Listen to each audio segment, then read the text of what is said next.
Welcome to Horror Classics Audiobooks, where timeless terrors of literature comes alive once more. We present a chilling masterpiece that continues to haunt generations of readers. The works of Edgar Allan Poe, Volume 1 by Edgar Allan Poe. Settle in, dim the lights, and let the darkness of this haunting tale unfold. Now let the story begin.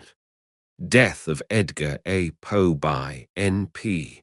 Willis, the ancient fable of two antagonistic spirits imprisoned in one body, equally powerful and having the complete mastery by turns, of one man, that is to say, inhabited by both a devil and an angel, seems to have been realized, if all we hear is true, in the character of the extraordinary man whose name we have written above. Our own impression of the nature of Edgar A. Poe differs in some important degree, however, from that which has been generally conveyed in the notices of his death. Let us, before telling what we personally know of him, copy a graphic and highly finished portraiture from the pen of Dr. Rufus W. Griswold, which appeared in a recent number of the Tribune. Edgar Allan Poe is dead. He died in Baltimore on Sunday, October 7th. This announcement will startle many, but few will be grieved by it. The poet was known, personally or by reputation, in all this country. He had readers in England and in several of the states of continental Europe, but he had few or no friends, and the regrets for his death will be suggested principally by the consideration that in him literary art has lost one of its most brilliant but erratic stars. His conversation was at times almost supramortal in its eloquence. His voice was modulated with astonishing skill, and his large and variably expressive eyes looked repose or shot fiery tumult into theirs who listened, while his own face glowed, or was changeless in pallor, as his imagination quickened his blood or drew it back frozen to his heart. His imagery was from the worlds which no mortals can see, but with the vision of genius, suddenly starting from a proposition, exactly and sharply defined, in terms of utmost simplicity and clearness.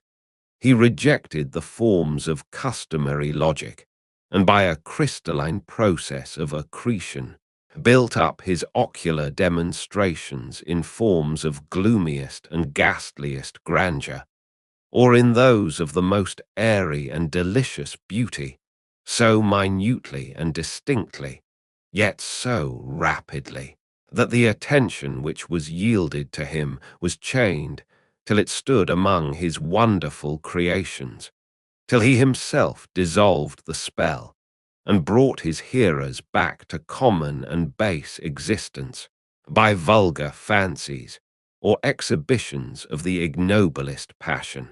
He was at all times a dreamer dwelling in ideal realms in heaven or hell peopled with the creatures and the accidents of his brain.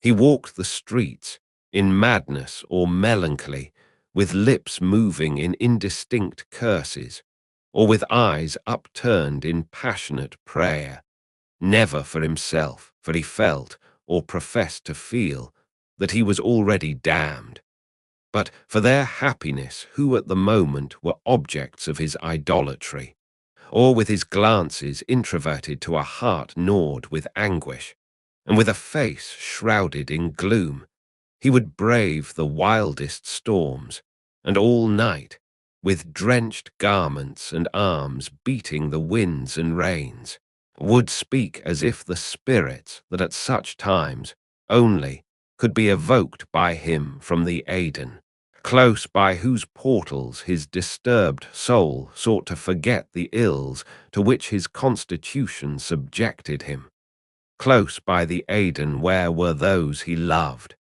the Aidenn which he might never see, but in fitful glimpses, as its gates opened to receive the less fiery and more happy natures whose destiny to sin did not involve the doom of death. He seemed, except when some fitful pursuit subjugated his will and engrossed his faculties, always to bear the memory of some controlling sorrow. The remarkable poem of the Raven was probably much more nearly than has been supposed, even by those who were very intimate with him, a reflection and an echo of his own history. He was that bird's unhappy master whom unmerciful disaster followed fast, and followed faster, till his songs one burden bore, till the dirges of his hope that melancholy burden bore of never, never more. Every genuine author in a greater or less degree leaves in his works, whatever their design, traces of his personal character, elements of his immortal being, in which the individual survives the person. While we read the pages of The Fall of the House of Usher, or of Mesmeric Revelations, we see in the solemn and stately gloom which invests one, and in the subtle metaphysical analysis of both, indications of the idiosyncrasies of what was most remarkable and peculiar in the author's intellectual nature.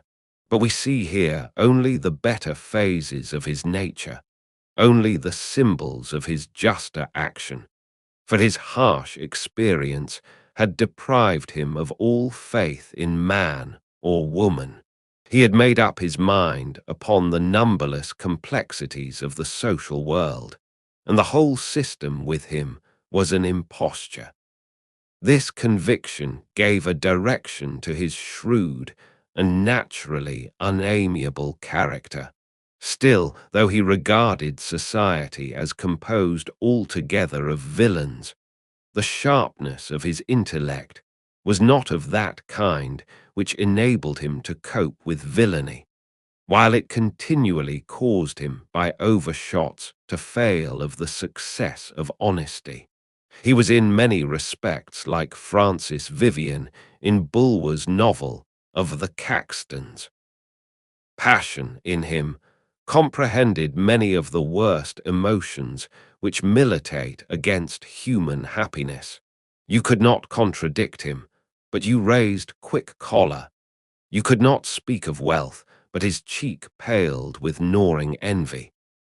The astonishing natural advantages of this poor boy, his beauty, his readiness, the daring spirit that breathed around him like a fiery atmosphere, had raised his constitutional self-confidence into an arrogance that turned his very claims to admiration into prejudices against him.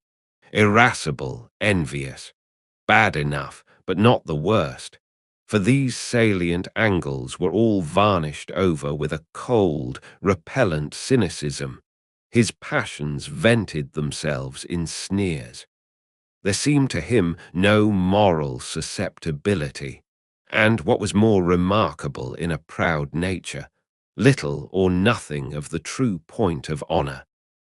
He had, to a morbid excess, that desire to rise which is vulgarly called ambition, but no wish for the esteem or the love of his species, only the hard wish to succeed, not shine, not serve, succeed, that he might have the right to despise a world which galled his self-conceit. We have suggested the influence of his aims and vicissitudes upon his literature. It was more conspicuous in his later than in his earlier writings. Nearly all that he wrote in the last 2 or 3 years, including much of his best poetry, was in some sense biographical.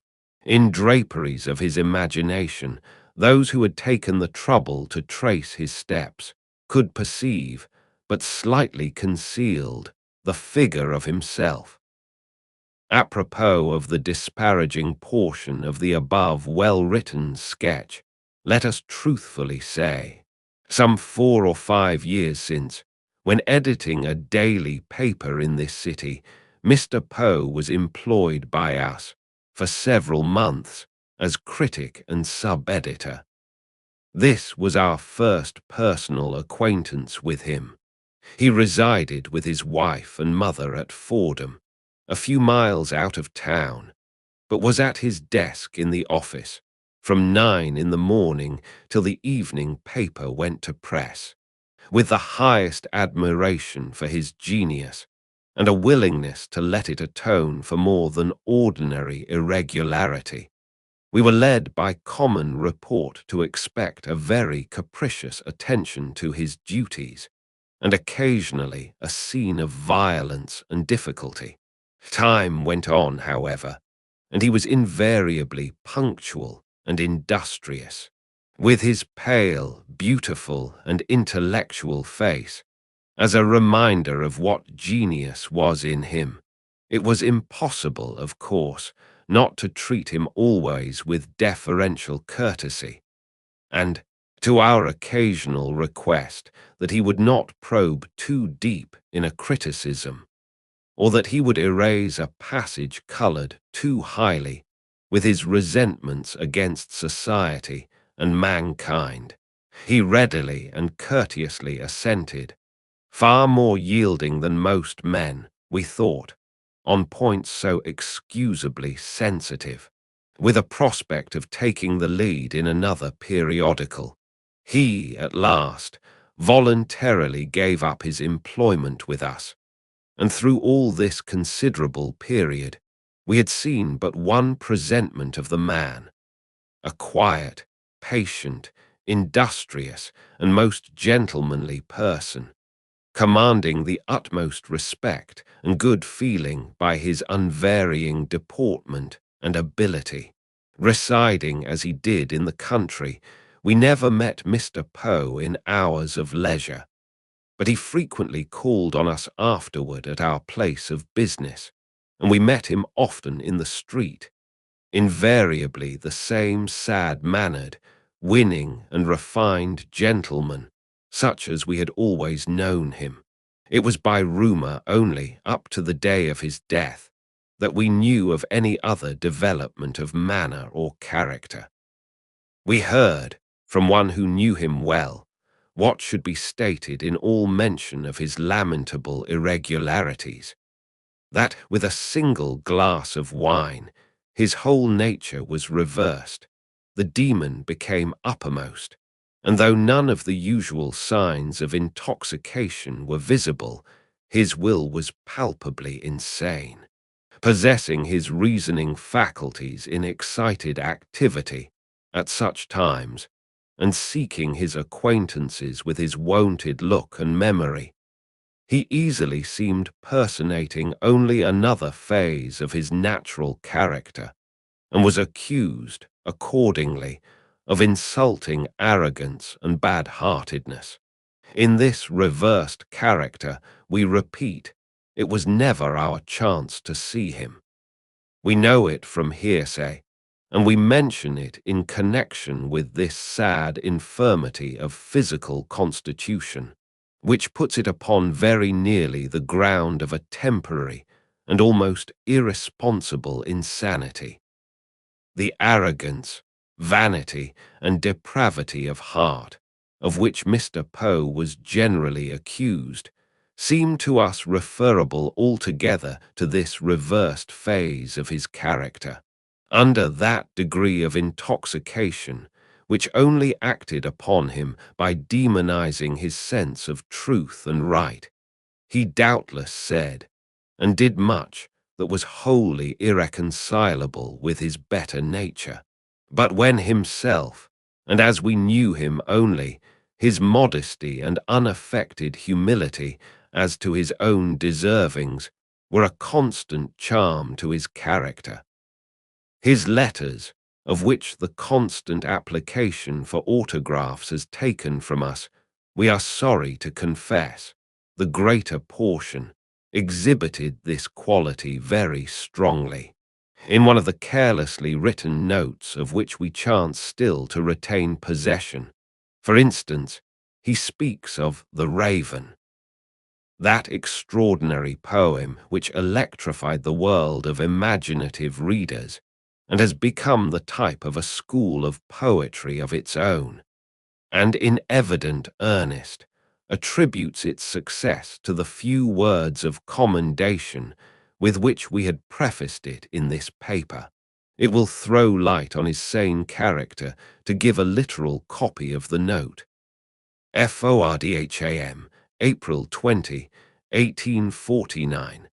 My dear WILLIS, the poem which I enclose, and which I am so vain as to hope you will like in some respects, has been just published in a paper for which sheer necessity compels me to write, now and then.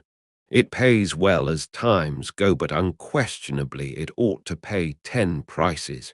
For whatever I send it, I feel I am consigning to the tomb of the Capulets.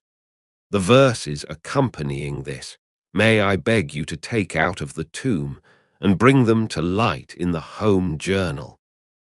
If you can oblige me so far as to copy them, I do not think it will be necessary to say, from that would be too bad, and perhaps from a late paper would do. I have not forgotten how a good word in season from you made the Raven, and made Ulalume, which, by the way, people have done me the honor of attributing to you. Therefore, I would ask you, if I dared, to say something of these lines if they please you. Truly yours ever, Edgar A. Poe. In double proof of his earnest disposition to do the best for himself, and of the trustful and grateful nature which has been denied him, we give another of the only 3 of his notes which we chance to retain. FORDHAM, January 22, 1848. My dear Mr. WILLIS, I am about to make an effort at re-establishing myself in the literary world, and feel that I may depend upon your aid. My general aim is to start a magazine to be called The Stylus, but it would be useless to me, even when established, if not entirely out of the control of a publisher. I mean, therefore, to get up a journal which shall be my own at all points. With this end in view, I must get a list of at least 500 subscribers to begin with. Nearly 200 I have already. I propose, however, to go south and west, among my personal and literary friends, old college and West Point acquaintances, and see what I can do. In order to get the means of taking the first step, I propose to lecture at the Society Library on Thursday, the 3d of February, and that there may be no cause of squabbling, my subject shall not be literary at all. I have chosen a broad text, the universe. Having thus given you the facts of the case, I leave all the rest to the suggestions of your own tact and generosity. Gratefully, most gratefully, your friend always, Edgar A. Poe. Brief and chance-taken as these letters are, we think they sufficiently prove the existence of the very qualities denied to Mr. Poe: humility, willingness to persevere, belief in another's friendship, and capability of cordial and grateful friendship. Such he assuredly was when sane. Such only he has invariably seemed to us, in all we have happened personally to know of him, through a friendship of 5 or 6 years. And so much easier is it to believe what we have seen and known, than what we hear of only, that we remember him, but with admiration and respect. These descriptions of him, when morally insane, seeming to us like portraits painted in sickness of a man we have only known in health. But there is another, more touching and far more forcible evidence that there was goodness in Edgar A. Poe. To reveal it, we are obliged to venture upon the lifting of the veil which sacredly covers grief and refinement in poverty. But we think it may be excused. If so, we can brighten the memory of the poet, even were there not a more needed and immediate service, which it may render to the nearest link broken by his death. Our first knowledge of Mr. Poe's removal to this city was by a call which we received from a lady who introduced herself to us as the mother of his wife. She was in search of employment for him, and she excused her errand by mentioning that he was ill, that her daughter was a confirmed invalid, and that their circumstances were such as compelled her taking it upon herself. The countenance of this lady, made beautiful and saintly, with an evidently complete giving up of her life to privation and sorrowful tenderness, her gentle and mournful voice urging its plea, her long-forgotten but habitually and unconsciously refined manners, and her appealing and yet appreciative mention of the claims and abilities of her son, disclosed at once the presence of one of those angels upon earth that women in adversity can be. It was a hard fate that she was watching over.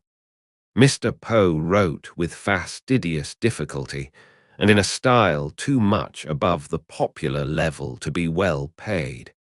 He was always in pecuniary difficulty, and with his sick wife, frequently in want of the merest necessaries of life. Winter after winter, for years, the most touching sight to us in this whole city has been that tireless minister to genius, thinly and insufficiently clad, going from office to office with a poem or an article on some literary subject, to sell, sometimes simply pleading in a broken voice that he was ill and begging for him, mentioning nothing but that he was ill. Whatever might be the reason for his writing nothing, and never, amid all her tears and recitals of distress, suffering one syllable to escape her lips that could convey a doubt of him, or a complaint, or a lessening of pride in his genius and good intentions. Her daughter died a year and a half since, but she did not desert him. She continued his ministering angel, living with him, caring for him, guarding him against exposure, and when he was carried away by temptation, amid grief and the loneliness of feelings unreplied to, and awoke from his self-abandonment, prostrated in destitution and suffering, begging for him still. If woman's devotion, born with a first love, and fed with human passion, hallow its object, as it is allowed to do, what does not a devotion like this, pure, disinterested, and holy as the watch of an invisible spirit, say for him who inspired it? We have a letter before us, written by this lady, Mrs. Clem, on the morning in which she heard of the death of this object of her untiring care.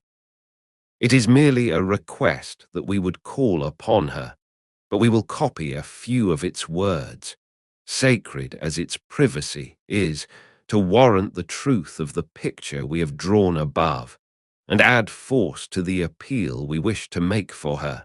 I have this morning heard of the death of my darling Eddie. Can you give me any circumstances or particulars? Oh, do not desert your poor friend in his bitter affliction. Ask Mr. to come, as I must deliver a message to him from my poor Eddie. I need not ask you to notice his death and to speak well of him. I know you will. But say what an affectionate son he was to me, his poor desolate mother. To hedge round a grave with respect, what choice is there between the relinquished wealth and honours of the world and the story of such a woman's unrewarded devotion, risking what we do in delicacy by making it public? We feel, other reasons aside, that it betters the world to make known that there are such ministrations to its erring and gifted. What we have said will speak to some hearts. There are those who will be glad to know how the lamp, whose light of poetry has beamed on their faraway recognition, was watched over with care and pain, that they may send to her, who is more darkened than they by its extinction, some token of their sympathy. She is destitute and alone. If any, far or near, will send to us what may aid and cheer her through the remainder of her life, we will joyfully place it in her hands, that wraps up Death of Edgar A. Poe of the works of Edgar Allan Poe, Volume 1. The next chapter is already live. Click the link in the description or the card above to continue the story. Don't forget to subscribe and turn on notifications so you'll know the moment each new chapter drops.